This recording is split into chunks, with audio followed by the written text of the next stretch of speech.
What's going on, everybody? It's AquaLeaderJesse back again with another gaming news update for you. And we knew it was coming, and it's here.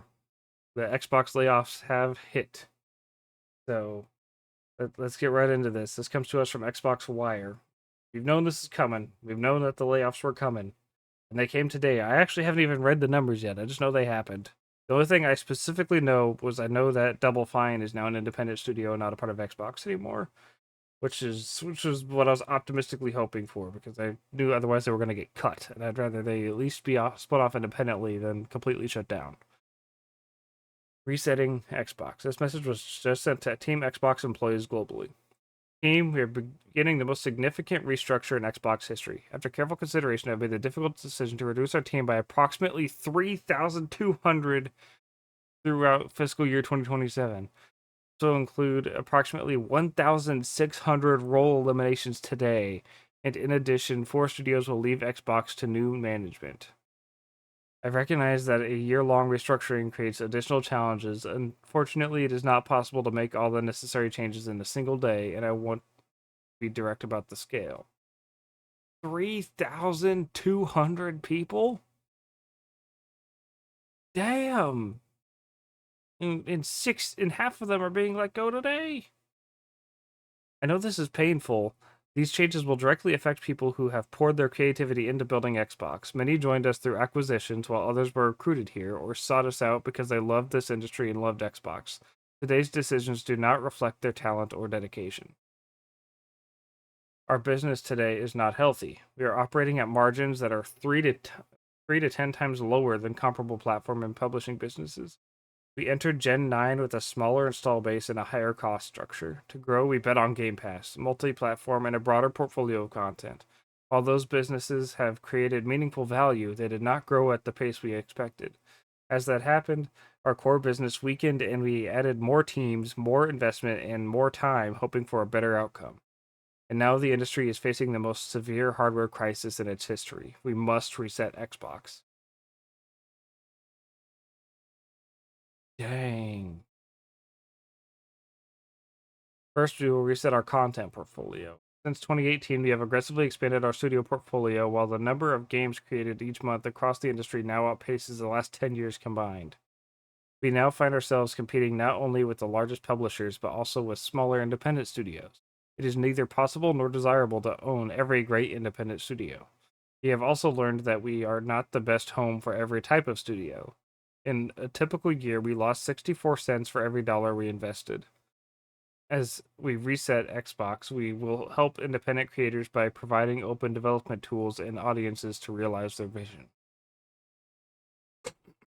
So essentially, they're gonna be open to independent studios, like I'm sure they already have been. Just they're not gonna be trying to acquire any of them anymore. Motion Games and Double Fine Productions will return to management and transition to independent studios with their IP catalog and runway for their next games. Ninja Theory and Undead Labs have entered terms to join new ownership with funding to complete and grow Senua and State of Decay 3. Okay, at least those are still happening. In France, Arcane's management is beginning required consultation with its works council to review potential strategic options. We are also making reductions across other units, and in some cases, shifting investment to focus on higher priority projects. These changes vary in size across Activision, Bethesda/ZeniMax, Blizzard, King, Mojang, and Xbox Game Studios. None of our first party publicly announced games or projects are being canceled as part of these reductions. In addition, Mojang and King will now report directly to me. Okay. These 2 studios have increasingly become platforms and are our largest bi-monthly active players. Okay. They bring critical geographic, demographic, and differentiation to Xbox. Second, we will reset our platform. We know that great technology gets better when it gets simpler, not bigger. Today, in some parts of the company, work passes through as many as 14 layers of management. Our platform teams are 40% larger than they were at the start of this generation, even as our player base and playtime have declined. That complexity has slowed decisions, blurred accountability, and made it harder to deliver for players. As we reset Xbox, we will simplify. This is a lot to take in. Um, I'm just gonna keep going for now, I guess. We will reduce management layers to no more than 5 and where possible 3. We will deliver success through a flatter organization that is built around makers, individual contributors focused on building, player coaches, leaders who remain deeply involved in the work while developing their teams, and directly responsible individuals, or DRIs, who own key decisions and outcomes. And we will streamline how we work across our tools with a cleaner code base, shared services, and 50% reduced vendor spend. So they're. Hmm. It seems like to me, comes across as corpo speak for they're laying a lot of people off. And trying to justify it, but let's get to the end of this and I'll be able to like process and talk about this more. Um, as Xbox grew our headcount, we became third, we were setting how we operate. As Xbox grew our headcount, we became more fragmented. Teams, studios, and functions often operate independently, and it became harder to work towards a shared goal, make the right trade-offs, and get things done. For the first time, we are establishing a chief operating officer with end-to-end P&L responsibility across content, hardware, platform, and services. Helen Shing has been promoted to this role and will report directly to me. Over nearly 2 decades at Xbox, Helen has helped build some of our most important businesses, from Xbox Live to leading Mojang and the Minecraft franchise. We will bring our businesses together under one operating model, making sure we make clear investment decisions, learn from our successes and failures, and hold ourselves accountable for the results. Okay.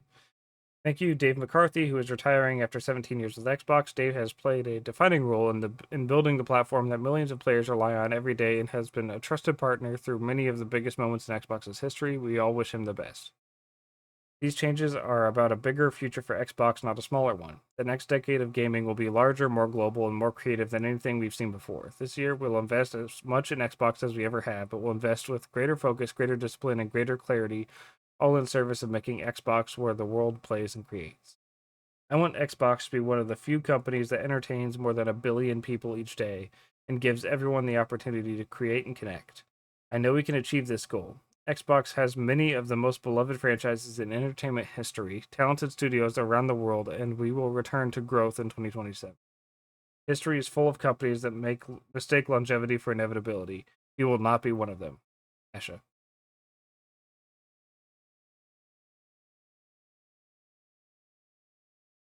Hmm.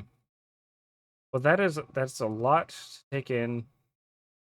That is a lot of people losing their jobs. That is the biggest thing to take away from this. Over 3,000 people will be losing their jobs.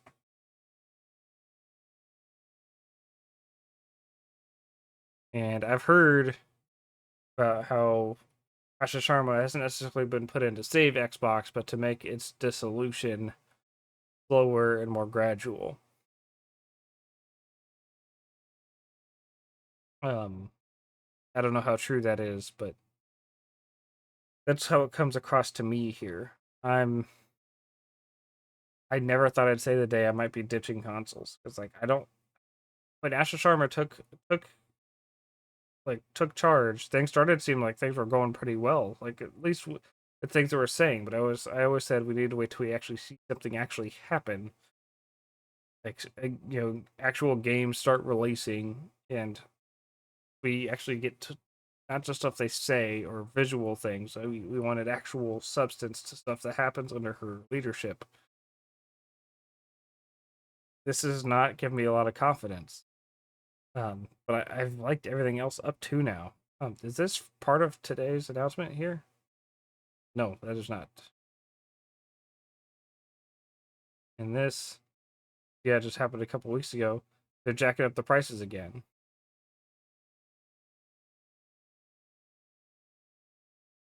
But that happened a couple weeks ago. That's old news. I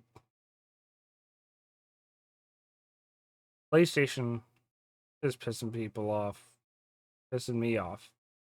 Xbox is pissing people off, pissing me off. Nintendo,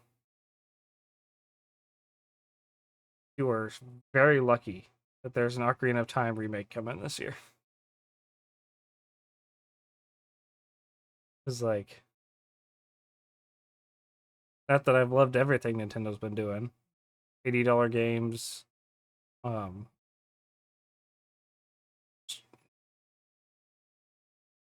I would say game key cards, but they're basically a thing before. They weren't publicized. You'd have to download most of the game for things on cartridges, anyways, or it would be a download code in a box. And other platforms have the same thing, but they just don't tell you about it as blatantly as Nintendo's does. But there's a lot of them on the Switch too. There's a lot of them. There are a lot of game key cards. Granted, they're not from Nintendo. It's the other studios being greedy and whatever, but it shouldn't even be an option.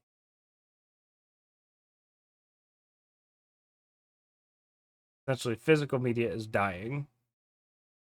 And I can't believe I'm saying this, but I've essentially stopped being a console gamer, for at least for modern games. Outside of like Nintendo first party products, I'm going to be playing things on PC. If I have to buy things digitally, at least I can have more control over it. It's on PC. I can have free online multiplayer. I can install mods. If they try to take the game away from me for one reason or another, there are alternative methods of getting them back. And I could just have everything on the one device. Xbox and PlayStation are digging themselves into a hole. One thing is, the one thing I will say is I think Xbox has a chance to does have a chance to come back from this. It could happen if everything from here on goes well, and they like. But in my brain, I've been not wanting to financially support Microsoft for a while because of their habits of laying people off constantly. How many? Let's just search here. How many layoffs Microsoft had in the past 5 years?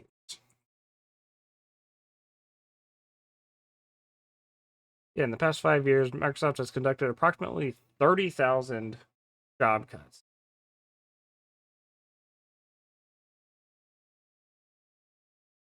They tend to lay people off constantly, and I legitimately, if I go to get another new PC at some point in time, I will be seeing about switching to Linux if I can do that and try to run gaming on it. Because like I could just have a Linux distro that'll let me play all my PC games on it still. I may just go for that because I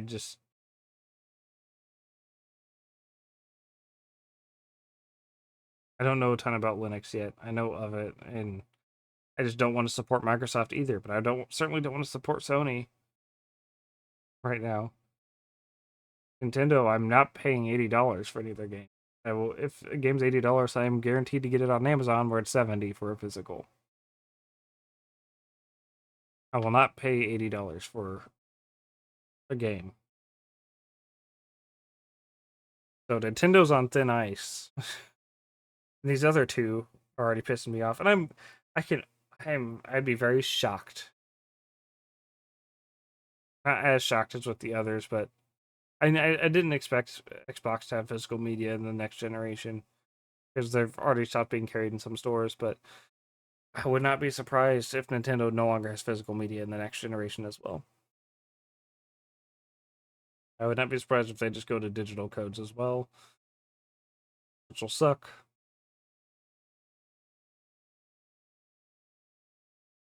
I don't know what I'll do in that circumstance because Nintendo does have a lot of games that I want to play.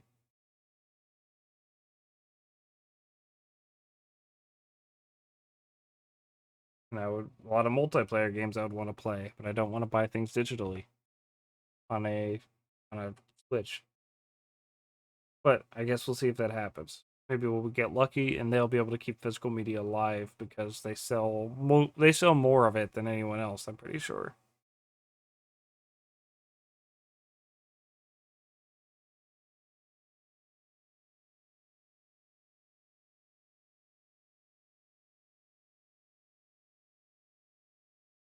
Really, I thought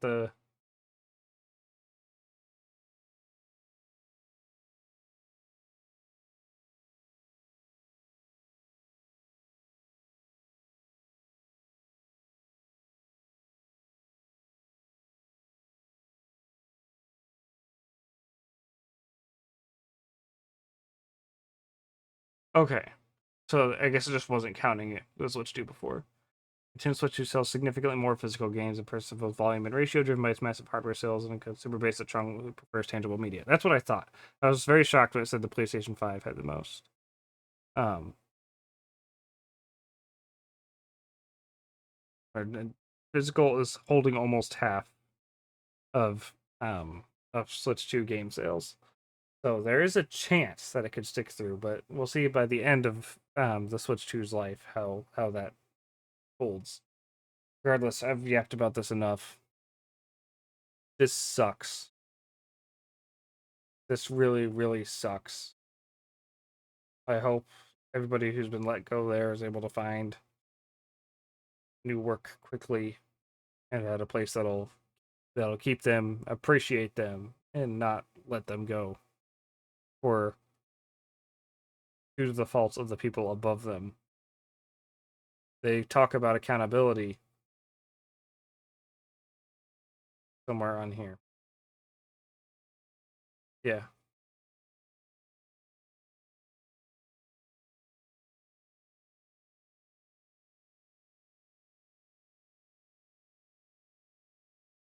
Hold ourselves accountable for results. I know, Asha Sharma, you weren't CEO during the time period that this is all being based off of, but I have a feeling that a good portion of those 3,000 people that got laid off are not accountable for the results that you've been given. That's what that's at least what I think. Thank you everybody so much for watching. Make sure you follow me on my Twitch channel, twitch.tv/AquaLeaderJesse, where all my videos are recorded first, but those will be uploaded here afterwards. Don't you worry. Thank you and have a good day.